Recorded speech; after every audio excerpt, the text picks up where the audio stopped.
नमस्कार किसान भाइयों और बहनों, मैं मानसी रावत आपका कृषि जागरण द्वारा आयोजित मायोनपी 2.0 में स्वागत करती हूँ। आज हमारे साथ में रायबरेली से एक progressive natural farmer Satya Prakash Mishra ji जुड़े हुए हैं। सर, वेलकम टू मायोनपी। अपने बारे में हमारे दर्शकों को बताइए। सभी किसान भाइयों दर्शकों को हमारा नमस्कार। मैं सत्य प्रकाश मिश्रा हूँ, यूपी रायबरेली से, और मैं प्राकृतिक किसान हूँ, नेचुरल फार्मर। 2017 से मैं नेचुरल फार्मिंग कर रहा हूँ, 100% नेचुरल फार्मिंग करता हूँ। और एक संयोग की बात और है कि मैं स्वयं की भूमि मेरे पास नहीं है, भूमिहीन किसान आप हमको मान सकते हैं, लेकिन मैं 30 एकड़ लीज होल्ड लैंड लेकर के पूरे 30 एकड़ पे नेचुरल फार्मिंग करता हूँ। और मेरा ऑर्गेनिक सर्टिफिकेशन भी NPOP से है, एपिडा के द्वारा, और मेरा 6वां वर्ष चल रहा है ऑर्गेनिक स्टेटस का। दूसरा, मैं आपके नेचुरल फार्मिंग में जैसा आप सुनते आए हैं और जो नेचुरल फार्मर हैं वो महसूस भी करते हैं कि नेचुरल फार्मिंग करने के लिए देसी बीजों को, नेटिव सीड्स की बहुत बड़ी आवश्यकता होती है। तो शुरुआत में मैं जब इस आवश्यकता से दो चार हुआ तो मैंने नेटिव सीड्स के कलेक्शन का काम शुरू किया।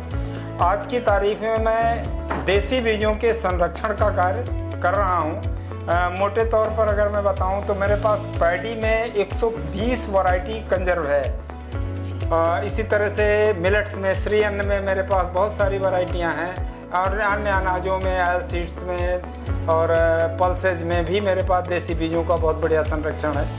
पैडी में खास करके मेरे पास एरोमेटिक सेगमेंट की जो पैडी होती है, खुशबूदार चावल होते हैं, इनके बहुत सारे बीज मैंने संरक्षित कर रखे हैं जो मैं खुद इस्तेमाल करता हूँ और किसानों को भी उनकी आवश्यकता के अनुसार देने का प्रयास करता हूँ। जी सर, आप अपनी खेती में कितने प्रतिशत ऑर्गेनिक फर्टिलाइजर्स का और कितने प्रतिशत केमिकल बेस्ड फर्टिलाइजर्स का यूज़ करते हैं? जैसा मैंने अभी पहले थोड़ा सा बताया भी कि मैं नेचुरल फार्मिंग में 2017 में आया।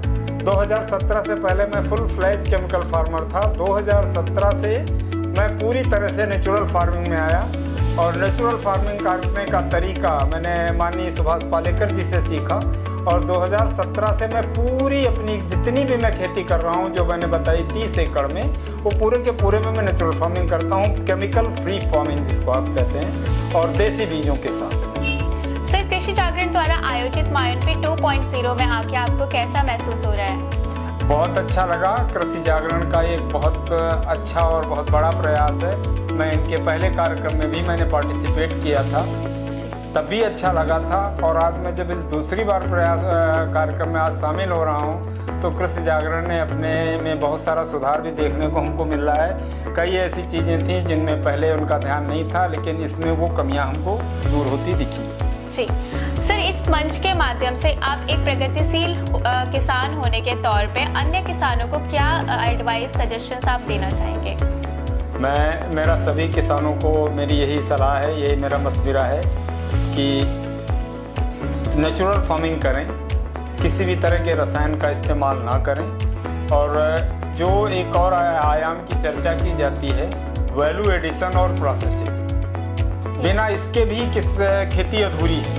अगर नेचुरल फार्मिंग करते हुए वैल्यू एडिशन करके अपने प्रोडक्ट्स को बाजार तक ले जाते हैं, कंज्यूमर तक ले जाते हैं, तो उनकी इनकम बढ़ने में कहीं से कोई संशय या किसी तरह की कोई बाधा नहीं है। जी, आज सर आपको कृषि जागरण द्वारा नेचुरल फार्मिंग आइकन अवार्ड भी दिया जा रहा है, तो आप इस पर कहना चाहेंगे और आप कैसा महसूस कर रहे हो?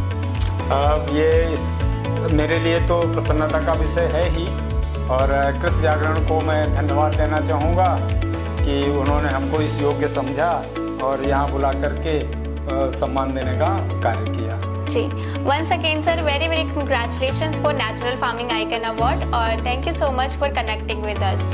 धन्यवाद। Thank you.